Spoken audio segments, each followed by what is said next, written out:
आज मैं आपको एक टॉपिक है जिसमें से सीजीटी एमएसई, जिसमें से ये बैंक गारंटी देता है और इसमें से 2% चार्जेस लगते हैं। तो इसमें आपको कैसे आप अपना पैसा बचा सकते हैं अगर कोविड के चलते आपने लोन नहीं दिया है और आपका चार्जेस बहुत ज्यादा बढ़ गए हैं, तो उस पैसे को आप कैसे बचा सकते हैं, इस वीडियो में मैं कवर करने वाला हूं। तो कैसी है मेरी यूट्यूब फैमिली, उम्मीद करता हूं कि सब अच्छे होंगे।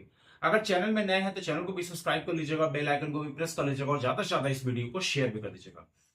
अगर आप इस वीडियो को लास्ट तक देखते हैं तो आपको इसका मतलब समझ में आ जाएगा। इसकी ए टू जेड जानकारी देने वाला हूं। अगर आप अपने कुछ लाइफ में चेंजेस करना चाह रहे हैं, अगर आप भी हैं परेशान, आपको भी बैंक वाले बहुत परेशान कर रहे हैं, या सवाल आपके पास केस भी हो चुका होगा या कुछ भी हुआ है, तो इस चीजों से आपको निदान दिलाने के लिए ये वीडियो काफी हेल्पफुल हो सकती है। तो उम्मीद करता हूं कि आप इस वीडियो को लास्ट तक वॉच करेंगे और उम्मीद करता हूं कि आपके जीवन में कुछ बदलाव आएगा। तो एक मेरा कमेंट था, कमेंट ये साइड में भी देख सकते हैं, पर काफी बड़ा कमेंट है, अगर आपको पढ़ने में समझ में आ जाए तो बेहतर है। बाकी कमेंट मैं डिस्क्रिप्शन के लिंक में भी दे दूंगा।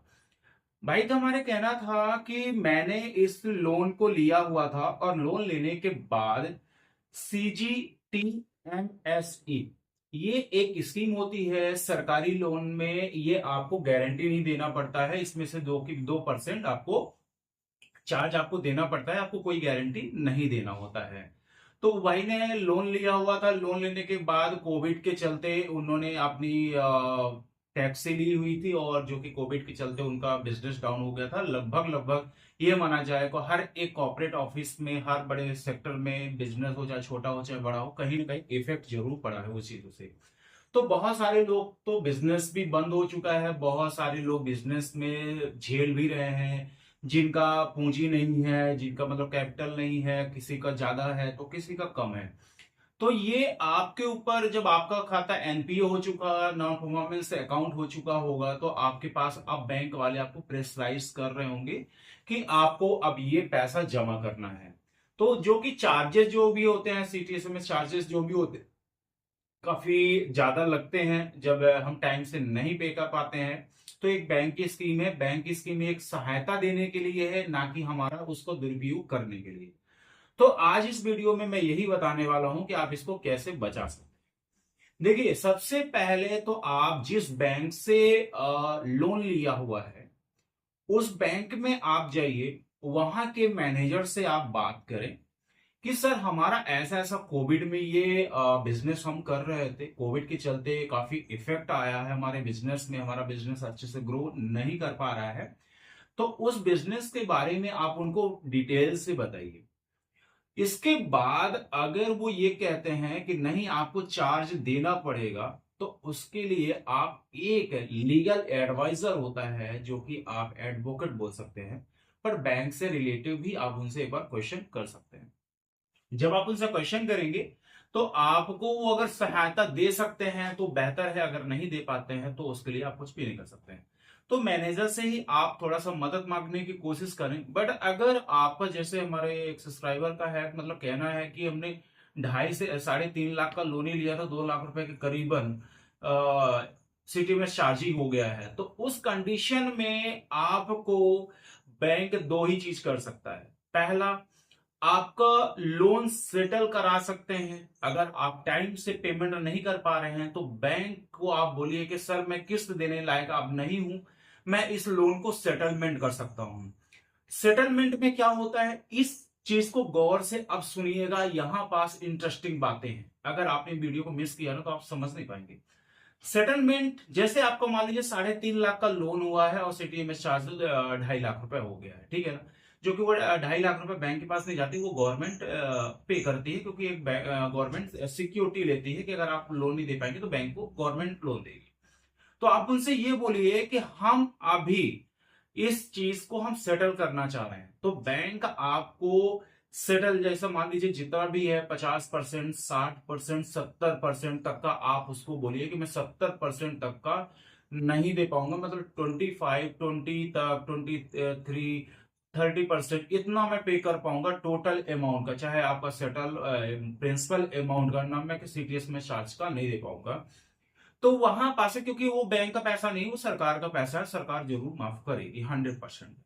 तो आपको वहां पास सेटलमेंट करना है। अगर सेटलमेंट नहीं करना है तो आपको, क्योंकि आप ही एक व्यक्ति नहीं हो कि आपके साथ ही एक घटना हुई है, और जो लॉ कहता है तो आपको कोई भी व्यक्ति, चाहे वो पुलिस वाला हो, चाहे बैंक के एजेंट हो, चाहे बैंक हो, कोई भी आपको परेशान नहीं कर सकता है। आपके घर ऐसे परमिशन के बिना जा भी नहीं सकता है। तो आपको नहीं करते हैं तो आपको एक कोर्ट में एक फाइल कर देना है, आपको एक बैंक को नोटिस दे देना है। पूरे उसमें आप अपना विवरण डालिएगा कि आपने कब लोन लिया, कितने टाइम से आप लोन उसको पे कर रहे थे, कोविड में आपके साथ ऐसा हुआ है। 100% आपसे बैंक सेटल करेगा। बैंक भी चाहता है कि हमें ज्यादा पचड़े में ना पड़ना पड़े, हम ज्यादा जल्दी सेटल कर सके। तो आपको एक ही चीज करना है, आपसे बैंक मैनेजर से आपको बात करना है। नहीं अगर करता है तो आप उनसे बोलिए भाई मैं ईएमआई देने के लायक नहीं हूं, मैं बैंक से सेटल करना चाहता हूं, तो आप सेटल कर लीजिए। आपको केवल एक रास्ता यही है। बट एक चीज भी बता दूं आपको कि अगर जब आप सेटल कर रहे हैं, सेटल करने के बाद उसका एनओसी जरूर आपको ले लेना है, नॉन परफॉर्मेंस अकाउंट, ठीक है ना। वो NOC, sorry, no objection certificate, sorry, no objection certificate जरूर आपको ले लेना है बैंक से क्लोज करने के बाद।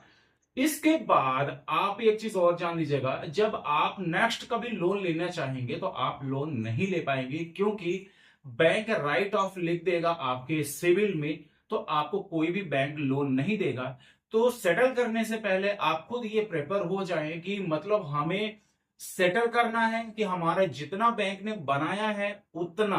अगर अब एक चीज और है इस पे, अगर आपको बनाया होगा, अगर मान लीजिए आपका 2 साल एनपीए खाता है, ठीक है, तो उस कंडीशन में भी अगर आप पूरा पैसा जमा भी कर देते हैं तो उतने दिन का आपके सिविल में वो एनपीए दिखाएगा। तो वो बैंक के ऊपर डिपेंड करेगा कि आपको लोन देना है कि नहीं देना है, पर आपके सिविल में वो जरूर दिखाएगा।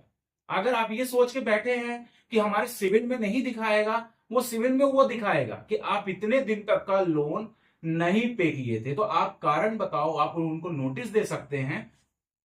पर वो डिपेंड करेगा कि मैनेजर को, कि मैनेजर आपको लोन देता है कि नहीं देता है। यहां पास कुछ चांसेस आपके बढ़ जाते हैं, जब आप पूरा पेमेंट कर देते हैं तो कुछ चांसेस हो जाते हैं कि किसी के साथ प्रॉब्लम हो गई होगी, तो बैंक भी वहां पास थोड़ा सा आपके साथ सहायता करता है। तो उम्मीद करता हूं कि ये वीडियो आपको समझ में आ गई होगी। अगर आपको समझ में नहीं आई है तो आप मुझे कमेंट में बताइए, उसमें और मैं डीपली मैं बनाऊंगा, और मैं हो सकेगा तो उसको अच्छी तरह से पूरा केस स्टडी मैं बैंक से भी ज्यादा और समझ के मैं वीडियो बनाऊंगा। उम्मीद करता हूं कि आपको समझ में आ गई होगी। नहीं आई है तो कमेंट सेक्शन में जरूर कमेंट करिए, और फिर मिलता हूं नए वीडियो के साथ। तब तक के लिए स्वस्थ रहिए, मस्त रहिए।